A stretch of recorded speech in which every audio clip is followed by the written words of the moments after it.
semua. Salam, Om Swastu, Namo Buddhaya, salam kebajikan. Halo semuanya. Di sini kami akan membahas tentang laporan laba rugi. Namun sebelum itu, izinkan saya dan teman-teman saya untuk memperkenalkan diri dulu ya.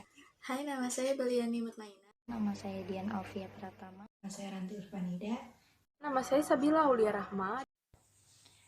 Nah, poin-poin yang akan kita bahas yaitu yang pertama ada mengenai rekening laporan laba rugi, lalu yang kedua ada tentang jurnal dan langkah-langkah dalam melakukan pencatatan transaksi pada jurnal, yang ketiga ada bagaimana cara menerapkan langkah-langkah tersebut, dan yang keempat adalah mencatat transaksi pada jurnal.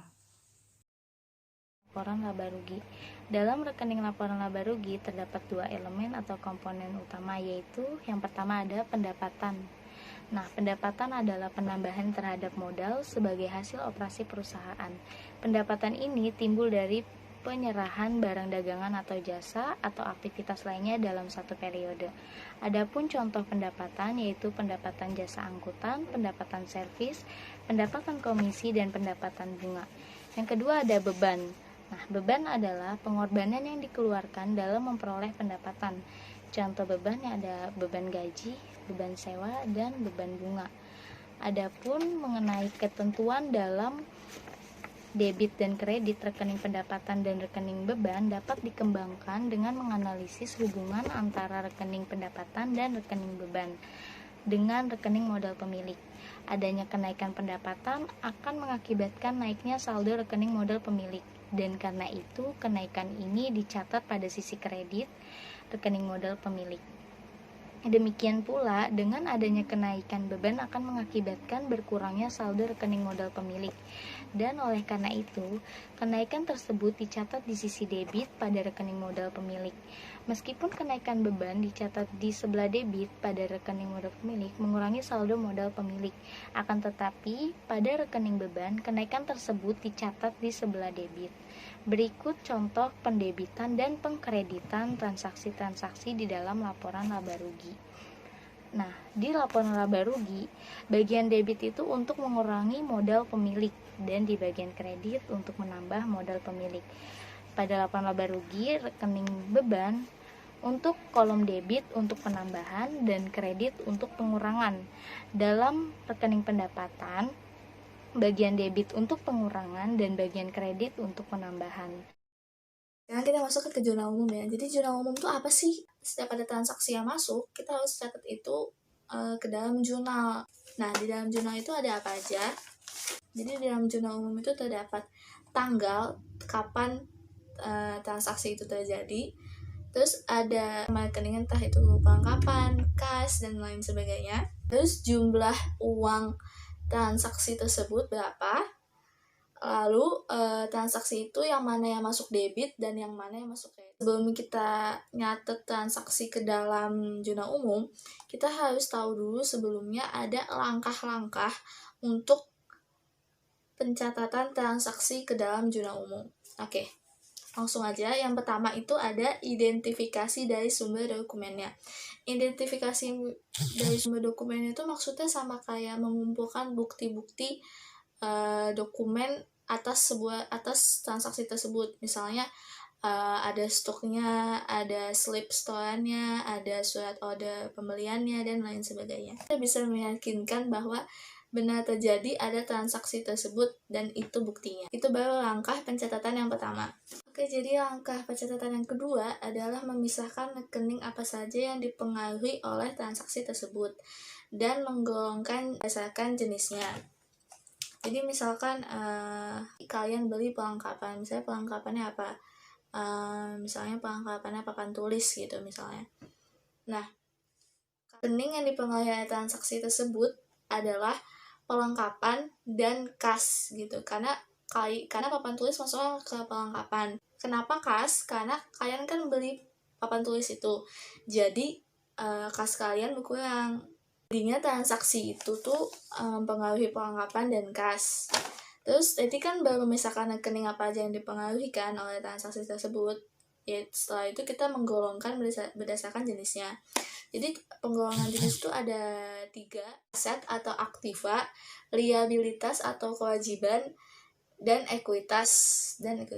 Nah, kayak tadi pelengkapan dan kas itu tuh masuk ke dalam penggolongan jenisnya itu di aset gitu. Pencatatan yang ketiga itu adalah apakah transaksinya menyebabkan kenaikan atau penurunan berdasarkan masing-masing rekening.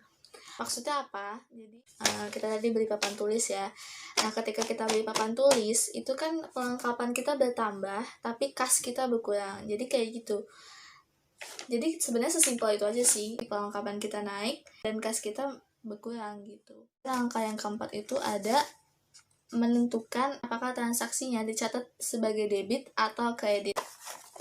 Maksudnya apa? Jadi kayak tadi misalnya aku ngambil contoh yang kayak tadi lagi aja, perlengkapan dan kas. Perlengkapannya itu di debit dan aku masukin kasnya itu di kredit. Lalu langkah yang kelima adalah transaksi tersebut ke dalam jurnal umum. Jadi tinggal dicatat aja.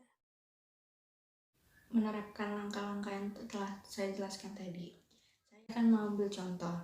Pada tanggal 1 Januari, Tuan Doni menyetorkan uang ke bank sebesar 75 juta merupakan investasi untuk perusahaan barunya yang bergerak dalam bidang jasa kebersihan atau cleaning service. Nah, untuk melakukan pencatatannya bagaimana sih? Kita mengikuti langkah-langkah yang tadi telah saya jelaskan, yaitu dokumen sumber dari slip setoran bank dan cek atas nama Tuan Doni yang dari rekening pribadinya. Lalu untuk langkah yang kedua yaitu transaksi tersebut mempengaruhi rekening kas dan rekening modal Tuan Doni. Kas merupakan rekening aktiva dan modal Tuan Doni merupakan rekening modal pemilik.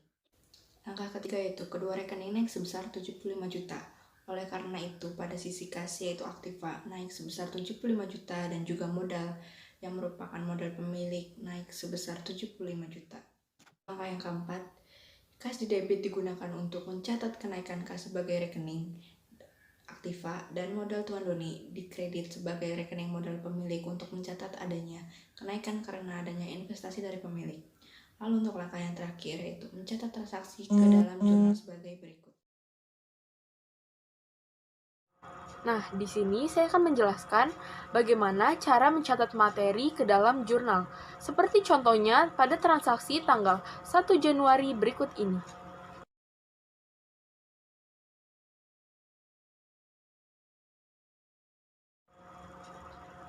Transaksi tersebut nantinya akan dimasukkan ke dalam tabel jurnal umum. Tabel jurnal umum sendiri memiliki urutan-urutan pencatatan yaitu sebagai berikut.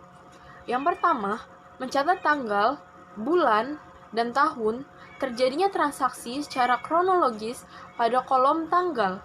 Yang kedua, mencatat pendebitan, yaitu dengan cara mencatat nama rekening yang harus didebit pada bagian paling kiri kolom, nama rekening serta jumlahnya pada kolom debit. Yang ketiga, mencatat pengkreditan, yaitu dengan cara mencatat nama rekening yang harus dikredit di bawah rekening yang didebit agak menjorok ke dalam serta jumlahnya pada kolom kredit. Yang keempat, mencatat uraian atau penjelasan singkat di bawah ayat jurnal. Dan juga, nama rekening yang digunakan dalam catatan transaksi ke dalam jurnal harus sama dengan nama rekening yang ada dalam buku besar. Selanjutnya, setelah mengerjakan penjurnalan, jurnal tersebut diposting ke dalam buku besar. Posting mengandung pengertian pemindahan jumlah dari jurnal ke rekening buku besar. Jumlah debit pada jurnal dipindahkan ke sisi debit rekening buku besar. Jumlah kredit dipindahkan ke sisi kredit rekening buku besar. Seperti contoh, yaitu sebagai berikut.